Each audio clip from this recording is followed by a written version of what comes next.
मुंबईमध्ये 12,500च्या आसपास केमिस्ट आहेत. महाराष्ट्रामध्ये 1,35,000 केमिस्ट आहेत. अखिल भारतीय 12.5 लाखच्या आसपास केमिस्ट आहेत. आमचा जो लढा आहे तो सरकारने जी धोरणं दिली आहे त्या धोरणाच्या विरुद्ध आहे. आज 817E नावाचं एक अध्यादेश जो पारित केला राजपत्र 2018 साली, ते राजपत्र कायद्यामध्ये आज सुद्धा रूपांतरित झालेलं नाही. त्या राजपत्राचं कायद्यामध्ये रूपांतरित न झाल्यामुळे त्याचा डिसएडव्हान्टेज घेऊन ऑनलाईनला बेकायदेशीर औषध विक्री केली. आज जर एक केमिस्ट जे औषध विकतो तर त्याच्याकडे ड्रग अँड कॉस्मेटिक ऍक्ट प्रमाणे लायसन्स आहेत. ऑनलाईनच्या औषध विक्रीची आजपर्यंत लायसन्स कुठल्याही ऑनलाईन विक्रेत्याकडे नाहीत आणि ते पूर्णपणे बेकायदेशीर आहे. आज प्रिस्क्रिप्शन कशा पद्धतीने दिली जावीत, कशा पद्धतीने अपलोड केली जावीत, कशा पद्धतीने डॉक्टरनी ती औषधं सरकारला कळलं पाहिजे. ते पोर्टल असलं पाहिजे, त्या पोर्टलवर ती औषधं डॉक्टरनी टाकली पाहिजेत.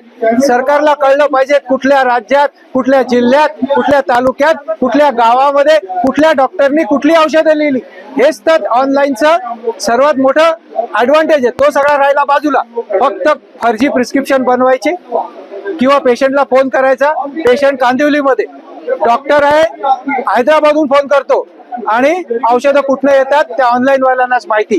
महाराष्ट्र राज्य FDA यांचं कार्यक्षेत्र महाराष्ट्रातनं बाहेरून जर एखादी डुप्लिकेट औषधं, एखादी स्पुरियस औषधं आली तर त्याची जबाबदारी कोण घेणार? केंद्र सरकार घेणार, राज्य सरकार घेणार का आणखीन कोणी घेणार? या सगळ्या सावळ्या गोंधळामध्ये आमचं मागणं एवढं आहे की त्यांनी कायदे बनवावे किंवा हे अध्यादेश रद्द करावे. 220E चा कायदा काय आहे तर ते ऑनलाईन औषध विक्री त्या नाही, होम डिलिव्हरी पॅन्डेमिक मध्ये अलाउड करा. पॅन्डेमिक गेलं, ते कवित्व संपलं तरी अजून ते ऑनलाईन औषध विक्री त्या 220E द्वारे चालू आहे. ही त्वरित ते 220E रद्द व्हावं. या देशामध्ये प्रेडिटरी प्राइसिंग नावाचा कायदा आहे. म्हणजे एखाद्या कंपनीनी, एखाद्या कॉर्पोरेटनी, एखाद्या बिझनेस हाऊसनी पैशाच्या जोरावर अंडर कटिंग करून किंवा पैसे कमी करून कॉम्पिटिशनला संपवण्याचा प्रयत्न केला तर त्याला प्रेडिटरी प्राइसिंग असं म्हणतात.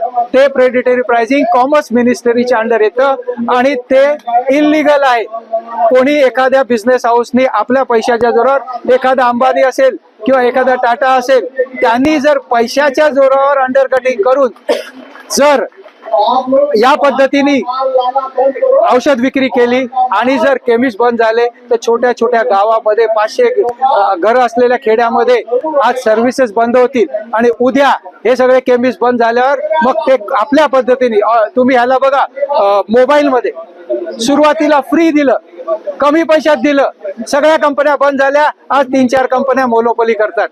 अशी मोनोपोली देशात होऊ नये. हा देश छोट्या व्यापाऱ्यांचा आहे, हा देश मध्यम व्यापाऱ्यांचा आहे. या देशात 4 बिझनेस हाऊस कडे औषधाची विक्री केली तर त्याचा परिणाम या देशाला, या जनतेला भोगावा लागेल. हे आमचं म्हणणं आहे.